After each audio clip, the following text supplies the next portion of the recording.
Good morning. Good morning. Ohayo gozaimasu. Ohayou gozaimasu. Very nice chanting the Sambutsuge. I think when you chant something for the first time, you pay even more attention. So maybe that's a good thing, huh? When I come to service, most important is the chanting. If I came and chanted, then I feel like I came to service. All our voices coming together as one. And that's the sense of the service. Dharma talk is extra, right?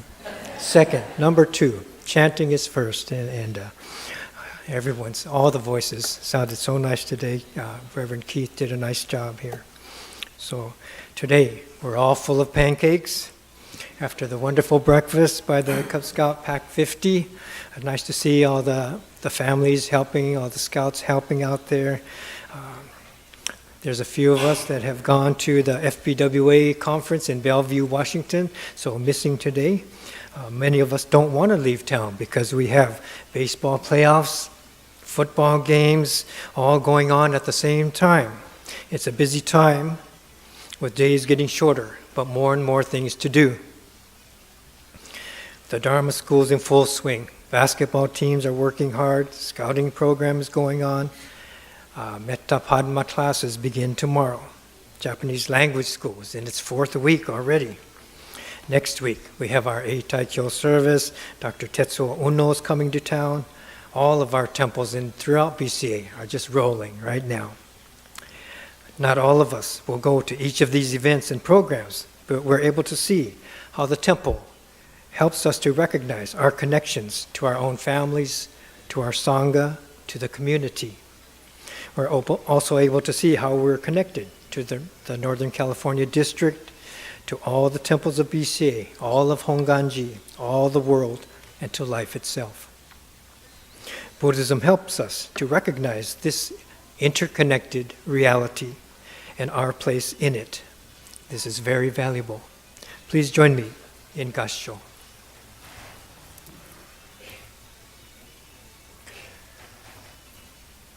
If you miss me, say Namo Amida Butsu, for I too live in the 6 letters. Namo Amida Butsu. Namo Amida Butsu. Namo Amida Butsu. Namo Amida. This Shin Buddhist poem has been handed down for centuries. The poem tells us that we're all connected in these 6 letters. Namo Amida Butsu. Because of these 6 letters, this temple and all of our programs and all of our activities happen. We remind ourselves in the deepest sense that we don't do things alone. We didn't get here by ourselves. We recognize those who help pave the way for us and to get to where we are. The typical image of a Buddhist is someone sitting alone quietly in a room, sitting on a meditation cushion, contemplating, meditating, and working towards enlightenment. But here, in Shin Buddhism, we don't sit, we don't meditate, we eat pancakes, drink coffee, we sing and dance, we listen to jazz music, and we do all these things together. Recite the Nembutsu and Amida will awaken you. Reality itself will awaken you. The Bodhisattva ideal is concerned for all beings, not individual enlightenment. I don't want enlightenment alone. I want enlightenment shared with all others. Shakyamuni showed this by choosing to share the Dharma and to share his awakening. Shinran did this by bringing the Nembutsu to more people than ever before. We do this by keeping the temple going, asking families and friends if they want to help at the next Obon, the next bazaar, pancake breakfast. The signature of our Shin Buddhism is doing this together.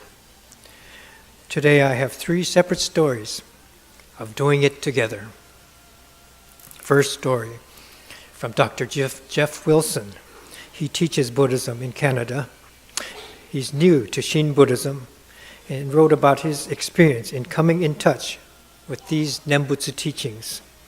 In his book, Dr. Wilson wrote about living life together.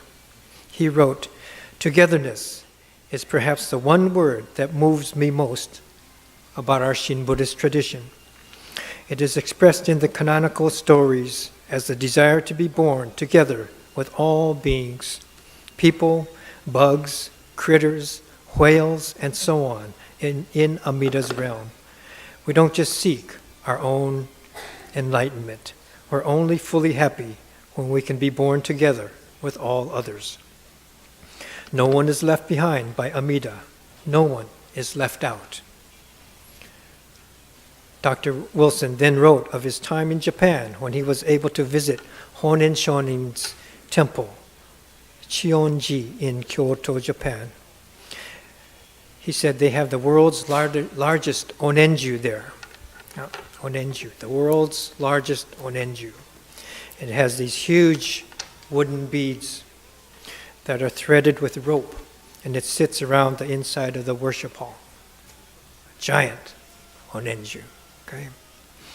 But it's not just an artifact, it's a practice.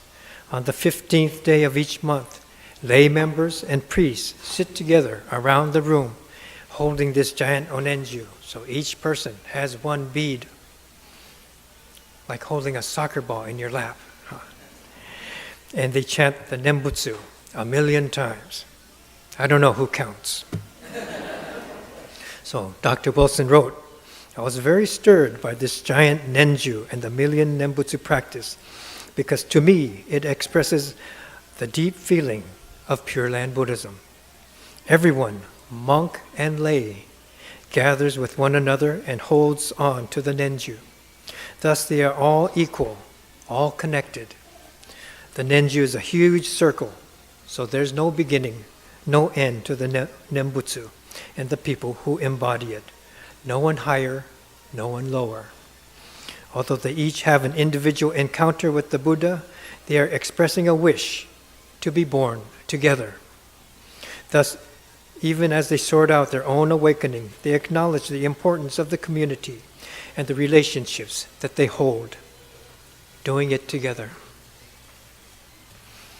Second story from Reverend Jerry Hirano, the Salt Lake City Buddhist Temple. He's written a book with many short stories about his time, stories from the temple. It's a fun book to read. It gives everyday insight into Shin Buddhism and into the Nembutsu.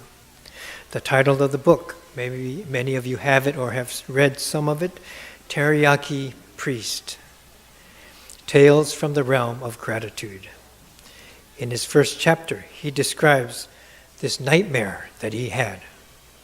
He enters the hondo of his temple, comes into the hondo, and it's filled with chicken. Okay? They're holding a funeral service, and instead of a casket, there's a giant imari plate stacked full of the temple's teriyaki chicken. Okay. A large chicken priest was standing here at the podium where Reverend Jerry usually stands, telling him, "Come forward." Okay.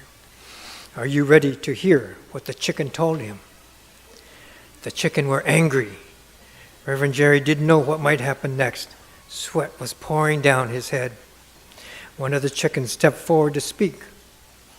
"Throughout your temples of the Buddhist churches of America, hundreds of thousands, maybe millions of our parents, grandparents, children, grandchildren have been sacrificed to keep your temple going. Yes, we have been sacrificed so that you and your Sangha could listen to the Dharma. You have been blessed to be born into human life. Do you realize the meaning of the threefold refuge? Hard is it to be born into human life." The chicken continues, "We chickens understand that the Dharma is truth, and to be born a chicken means that many of us will end up as food for your bazaars, obons, and various fundraisers. We can only hope that our sacrifice for the temple is better than ending up merely a bucket of Kentucky Fried, or even worse, a chicken nugget. At least our children die for a worthy cause, the Dharma. The large priest chicken clarifies the point. We know there are members of your Sangha who do not understand that to listen to the Dharma and to receive Shinjin is of primary importance. They feel that merely working at the bazaars and various activities is good enough, and that the Buddhism, that is Buddhism, or that is being a Buddhist. However, we want them to know that our sacrifice is not merely for cultural traditions.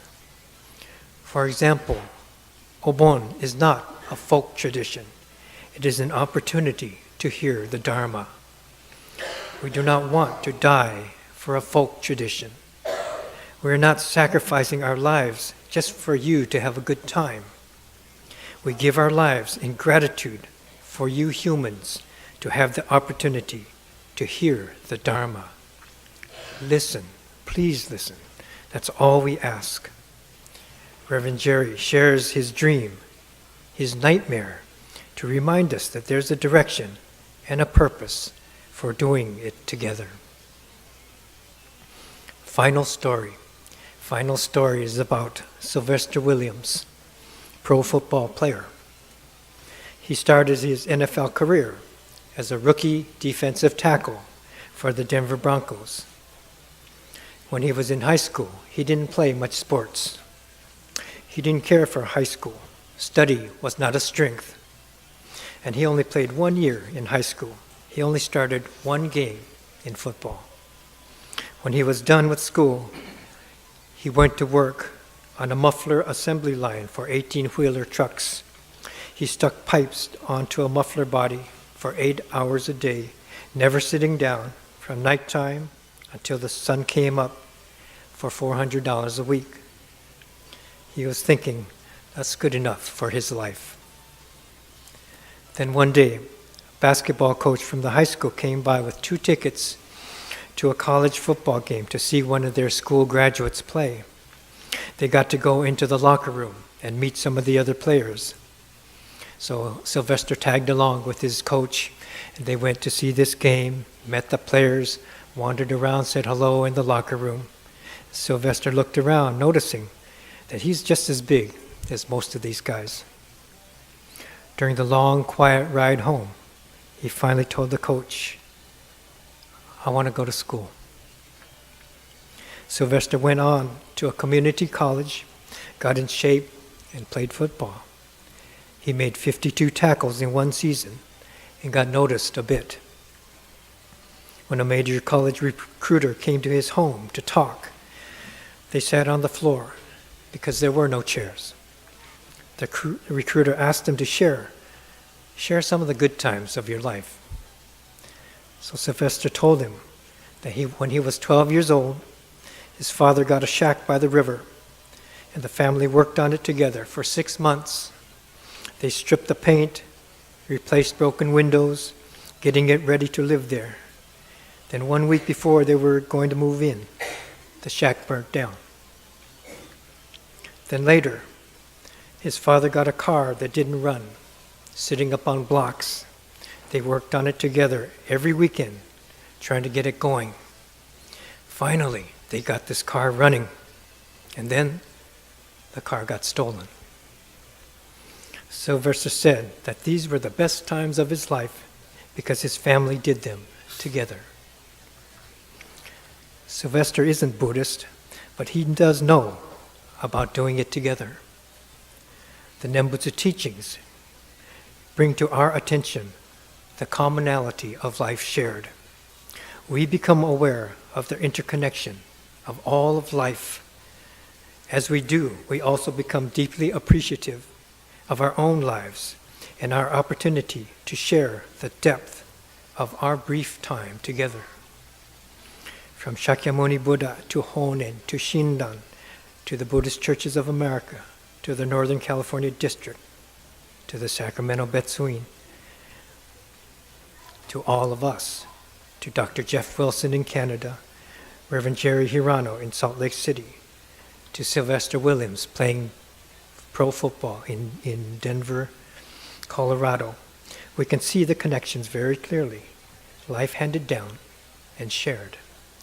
The Nembutsu grows our awareness, and it grows our appreciation. Please join me in Gassho.